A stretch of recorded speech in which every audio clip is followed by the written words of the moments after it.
selamat hari Minggu. Sebelum kita mau memulai ibadah kita mau pujikan sebuah lagu yang berjudul Dengan Sayapmu.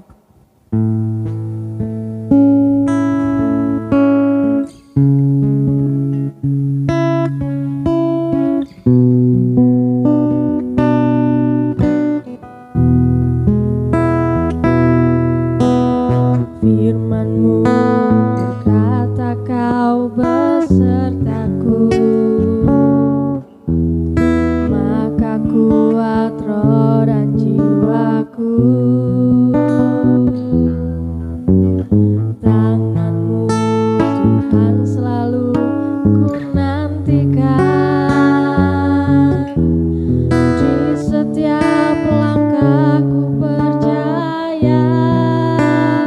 Dengan sayap-Mu ku akan terbang tinggi di tengah badai hidup.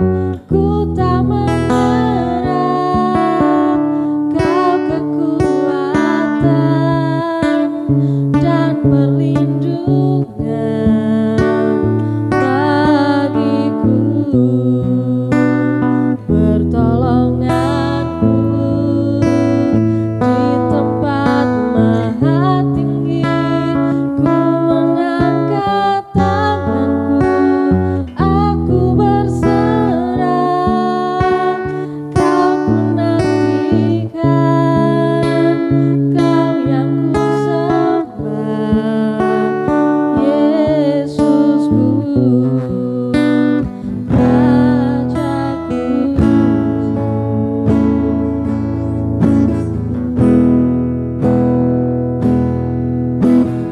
Firman-Mu berkata Kau besertaku, maka kuat roh dan jiwaku.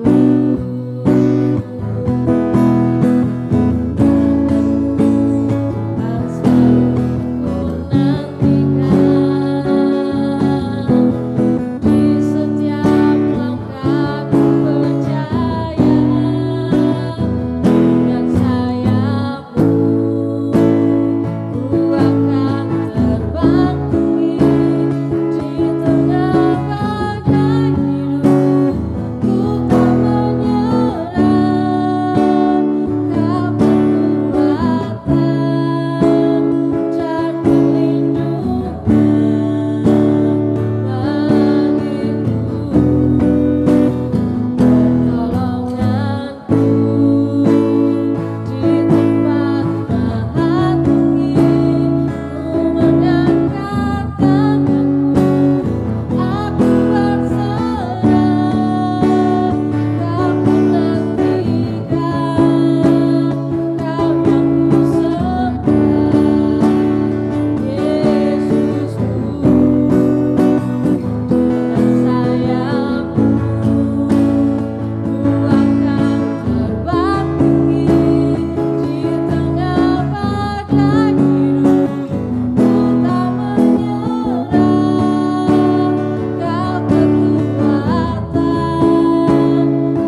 Kau kekuatan dan perlindungan bagiku.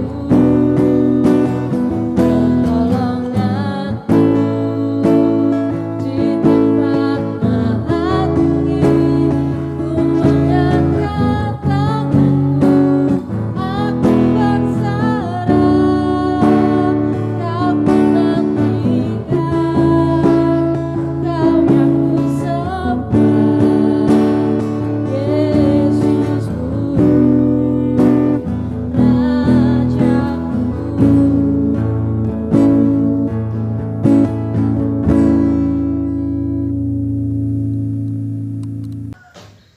Shalom, apa kabar semuanya? Kiranya semuanya ada dalam kondisi sehat dan semangat senantiasa untuk melakukan yang terbaik bagi sesama dan bagi Tuhan. Perkenalkan, nama saya Pendeta Lukas Suprastowo dari Gereja Kristen Indonesia Klaten. Saya adalah teman SMA dari Bapak Meiko Andrianto dari kelas 1 sampai kelas 3 di SMA Negeri 1 Boyolali. Bersyukur pada saat ini boleh bersama-sama dengan saudara sekalian untuk menggumuli sabda Tuhan. Sebelum kita membaca dan merenungkan sabda Tuhan, mari kita bersama datang kepada Tuhan, memohon pimpinan dan penyertaannya, supaya apa yang kita baca hari ini menjadi hidup dan kita hidupi di dalam keseharian. Mari kita berdoa. Segala puji, hormat juga syukur kami naikkan kepadamu ya Allah, di mana Engkau menganugerahkan kesehatan dan juga semangat senantiasa untuk melakukan yang terbaik melalui bagian kami, melalui pelayanan kami masing-masing. Bersyukur saat ini bersama dengan pemuda remaja di Gereja Kristen Jawa Pengging.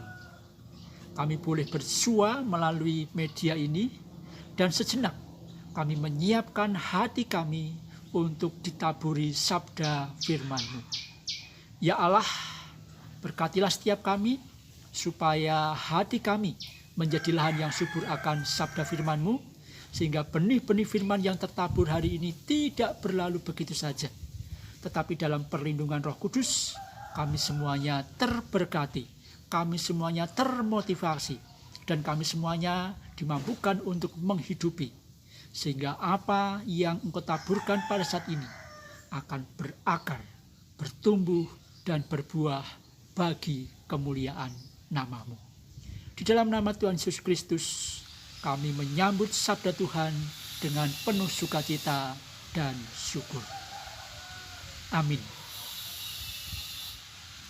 Firman Tuhan hari ini dilandaskan pada berita yang disampaikan oleh Markus melalui Injil Markus pasal yang pertama ayat 29 sampai 39. Demikian sabda Tuhan. Sekeluarnya dari rumah ibadat itu, Yesus dengan Yakobus dan Yohanes pergi ke rumah Simon dan Andreas. Ibu mertua Simon terbaring karena sakit demam. Mereka segera memberitahukan keadaannya kepada Yesus.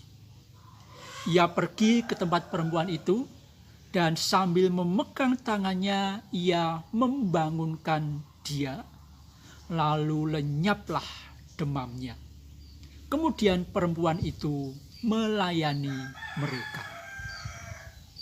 Menjelang malam, sesudah matahari terbenam, dibawalah kepada Yesus semua orang yang menderita sakit dan yang kerasukan setan.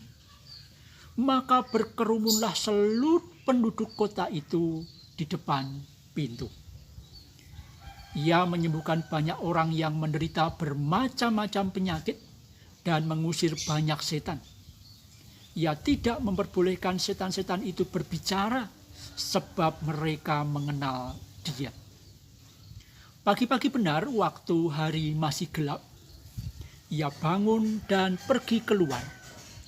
Ia pergi ke tempat yang sunyi dan berdoa di sana. Tetapi Simon dan kawan-kawannya menyusul dia. Waktu menemukan dia, mereka berkata, "Semua orang mencari Engkau." Jawabnya, "Marilah kita pergi ke tempat lain, ke kota-kota yang berdekatan, supaya di sana juga aku memberitakan Injil, karena untuk itu aku datang."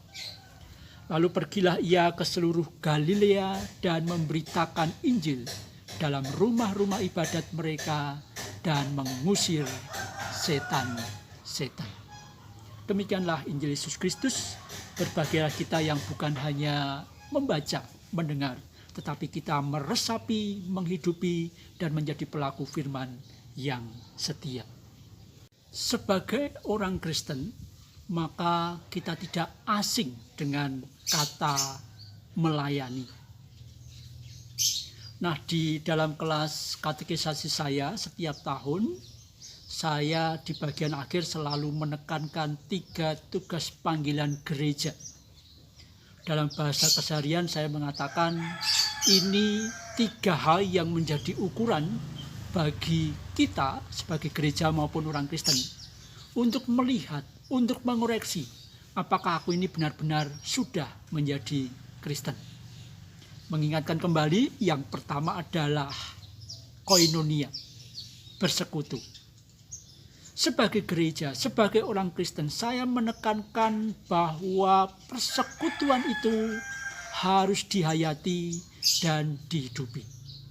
Persekutuan mengingatkan kita bahwa melalui anugerah Allah, kita ada dalam persekutuan umat Allah.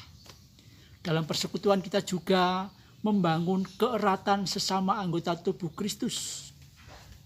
Nah, yang penting juga di dalam persekutuan kita mengalami pertumbuhan iman. Yang kedua, marturia, kesaksian. Hidup orang Kristen tidak hanya cukup dalam ibadah. Namun yang penting justru ketika orang Kristen harus menyadari dengan sungguh-sungguh bahwa hidupnya harus menjadi kesaksian yang hidup di tengah dunia. Pikiran, perkataan, perbuatannya harusnya menggambarkan kehendak Kristus dalam menghadirkan apa yang baik, apa yang mulia sesuai dengan nilai-nilai kerajaan Allah. Nah, yang ketiga ini adalah diakonia, melayani. Mengapa kita melayani? Tuhan sudah terlebih dahulu melayani kita. Maka sebagai wujud syukur, sebagai tindakan aktif untuk melakukan kehendak-Nya adalah melayani Tuhan. Melayani di sini tentu kita tahu secara umum sebagai orang Kristen melayani itu di gereja. Tidak salah. Melayani dalam arti khusus ya terlibat dalam kegiatan-kegiatan gereja. Menjadi majelis, menjadi aktivis, bahkan menjadi pendeta. Tidak ada yang salah. Tetapi melayani Tuhan tidak boleh hanya dibungkus, dibatasi melalui ukuran itu saja.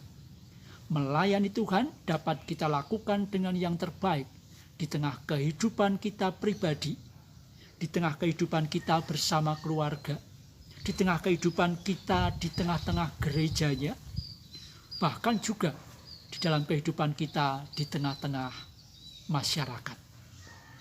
Nah, tema hari ini menurut saya tema yang sangat bagus. Sebuah pelayanan yang dengan standar khusus. Ketika saya menerima tema ini, tidak mudah. Karena kita diajak untuk melayani bersama Tuhan. Melayani bersama Yesus. Berarti kita tidak boleh semaunya sendiri. Berarti ada standar-standar dari Yesus yang harus kita pahami dan kita lakukan dalam kehidupan kita. Nah, saudara-saudara, bacaan kita dalam Injil Markus ini adalah bagian dari penggal kisah di mana Yesus melayani dan memulihkan mertua Simon yang sakit. Nah, di sana dikatakan bahwa ketika Yesus menyembuhkan mertua Simon, kemudian berduyun-duyun banyak orang yang sakit datang kepada Yesus memohon kesembuhan dan pemulihan. Apa yang dilakukan pada saat itu? Kondisinya malam, rata-rata letih, namun Yesus melayani mereka semuanya dengan yang terbaik dan mereka dipulihkan. Namun apakah Yesus kemudian terperangkap dalam kondisi, aku diterima, aku mendapatkan pengikut yang banyak, atau bagaimana? Nah, hari ini biarlah peristiwa yang dicatat oleh penulis Injil Markus ini menjadi berkat bagi kita, sehingga kita dibentuk menjadi generasi-generasi yang mampu melayani dengan yang terbaik bersama dengan Tuhan Yesus. Ada 3 hal yang mau saya sampaikan Dan semoga ini menjadi pegangan yang penting yang dihidupi oleh setiap kita di dalam kita melayani bersama Yesus. Yang pertama, melayani harus dengan motivasi yang benar. Yesus sudah memberikan teladan bahwa ketika melayani mertua Simon didasarkan pada belas kasihan, berdasarkan pada kerinduan untuk memulihkan, menyembuhkan. Tidak ada unsur lain, ingin mendapatkan keuntungan, ingin mendapatkan nama, ingin mendapatkan pengikut. Tidak. Yesus melakukan itu dengan sungguh-sungguh karena belas kasih yang hendak dinyatakan. Di sana saya yakin para murid pun juga hendak belajar bahwa melayani itu harus dengan motivasi yang benar. Tidak boleh dengan motivasi tertentu, apalagi demi keuntungan diri.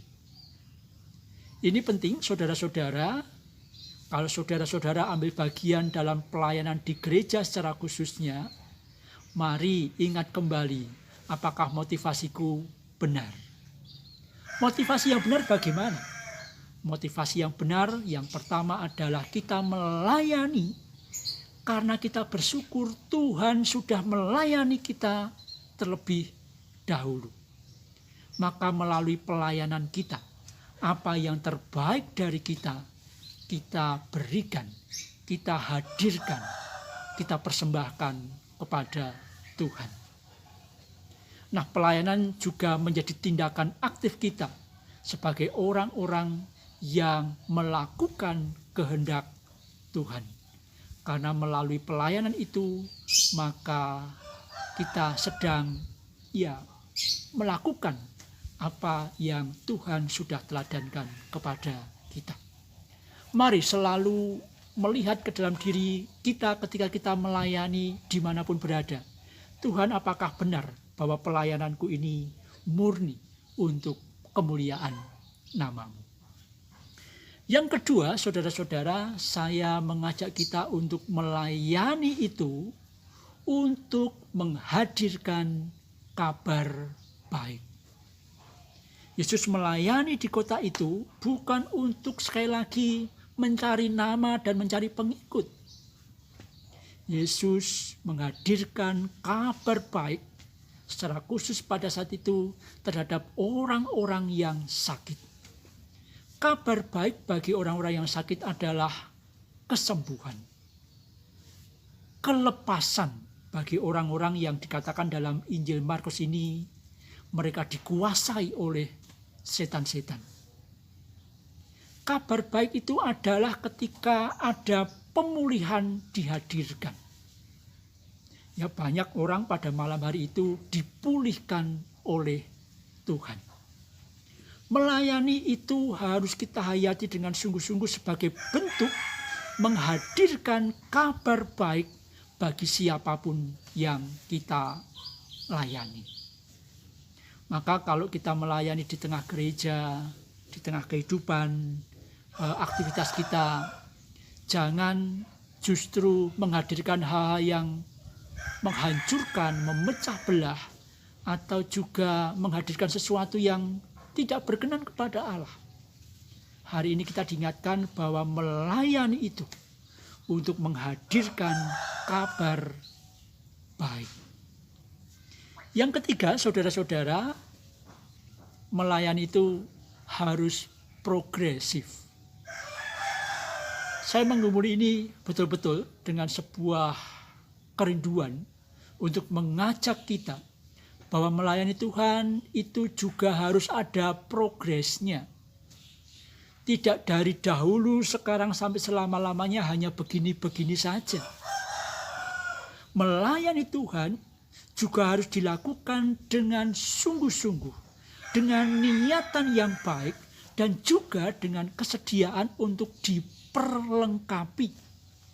Sehingga hari demi hari pelayanan kita akan semakin baik, hari demi hari pelayanan kita akan semakin diperluas, hari demi hari pelayanan kita akan semakin dirasakan oleh semakin banyak orang. Kenapa ketika Yesus mengatakan kepada para muridnya, ayo segera pergi setelah Yesus berdoa dalam pagi hari itu. Yesus tidak mau terperangkap di situ dalam zona nyamannya. Sudahlah di sini diterima dengan baik. Sudahlah di sini sudah banyak orang percaya. Yesus tidak cukup. Yesus mengajak para murid-muridnya untuk pergi ke daerah-daerah terdekat untuk melayani dengan yang terbaik kepada siapapun. Supaya Injil, supaya kabar baik itu boleh didengar oleh siapapun. Saudara-saudara yang terkasih, saya mengajak kita untuk tidak membatasi panggilan pelayanan kita yang datangnya dari Tuhan. Terlebih untuk generasi muda, ini merupakan kesempatan atau juga dorongan yang baik untuk tidak segera puas dengan pelayanan yang ada. Melainkan kita diingatkan, oh iya, menjadi orang Kristen yang rindu melayani pun diajak untuk melayani dengan progresif.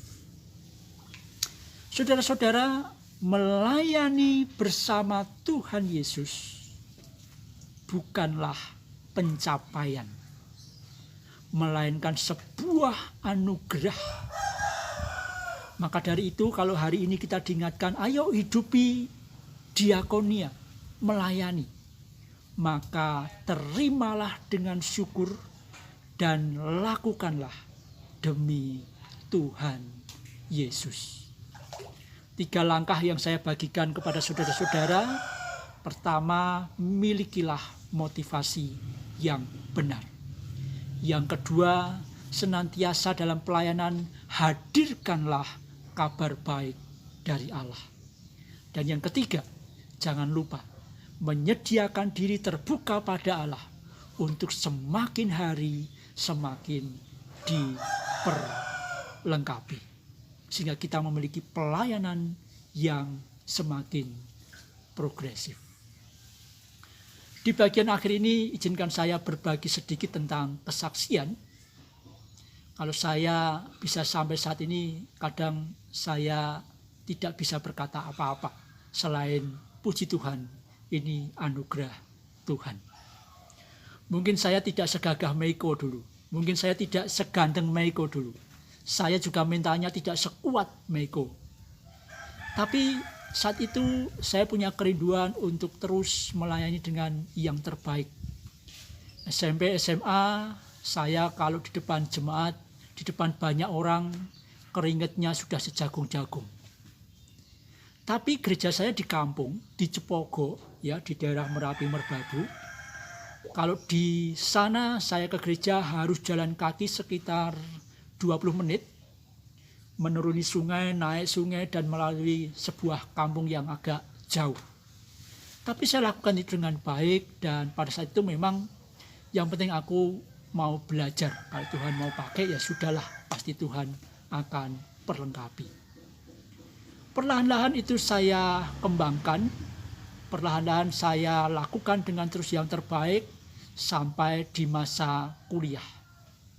Di kuliah S1 pun saya S1-nya teknik, saudara-saudara.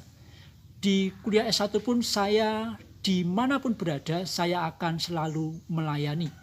Baik di lingkup kampus maupun di gereja terdekat.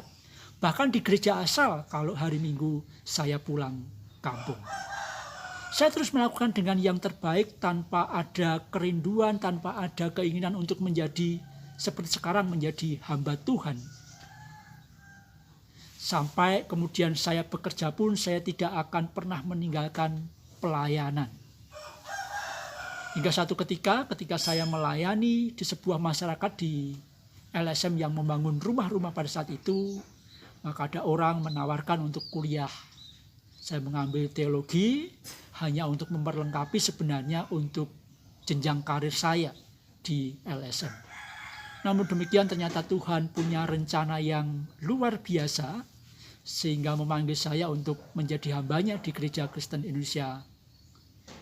Awalnya tidak mudah, pekerjaan-pekerjaan yang mapan harus ditinggalkan dan dibutuhkan totalitas untuk melayani Tuhan. Namun saya selalu berpikir, saya selalu memberikan penekanan pada diri bahwa motivasi melayani Tuhan dalam hal apapun, dalam posisi apapun, harus dengan motivasi yang benar.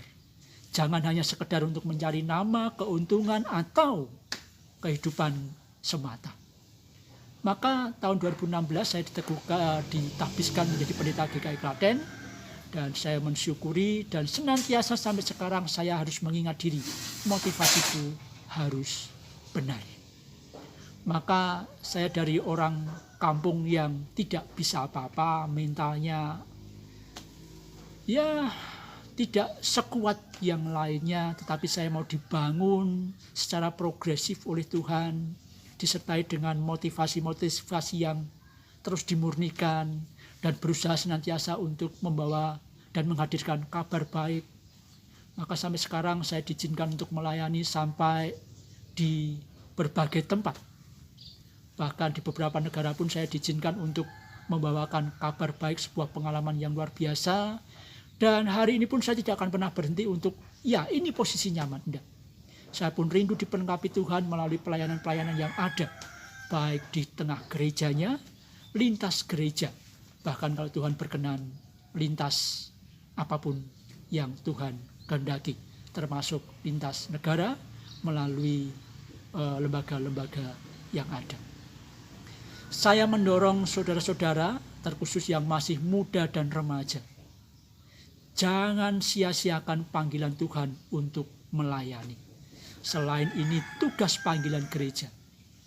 Saya yakin ketika kita bersedia melayani Tuhan dengan sungguh-sungguh, Tuhan akan membentuk kita menjadi alatnya yang luar biasa. Luar biasa bukan hanya di mata kita, tetapi semoga juga di mata Tuhan, karena kita menjadi alat Tuhan untuk menghadirkan kabar baik kepada siapapun. Tuhan memberkati, senantiasa semangat untuk melayani, berikan yang terbaik senantiasa kepada Tuhan. Amin. Mari kita satu dalam doa. Terima kasih Allah, pada saat ini Engkau ingatkan kami sebagai hamba-hambamu yang sudah sepantasnya harus melayani dengan sungguh-sungguh kepadamu. Hari ini kami diingatkan bahwa kami harus melayani dengan motivasi yang benar. Kami harus melayani untuk senantiasa menghadirkan kabar baik. Dan kami pun melayani secara progresif. Hamba-Mu berdoa secara khusus untuk pemuda remaja di GKJ Pengging yang hari ini bersama-sama bersekutu.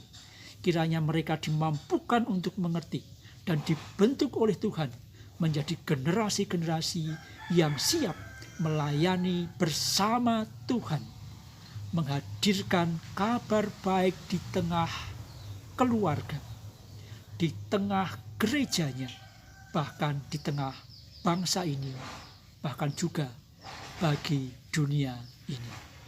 Meteraikanlah sabda firman-Mu dan mampukanlah kami menjadi pelaku-pelaku firman yang setia. Amin. Tuhan memberkati.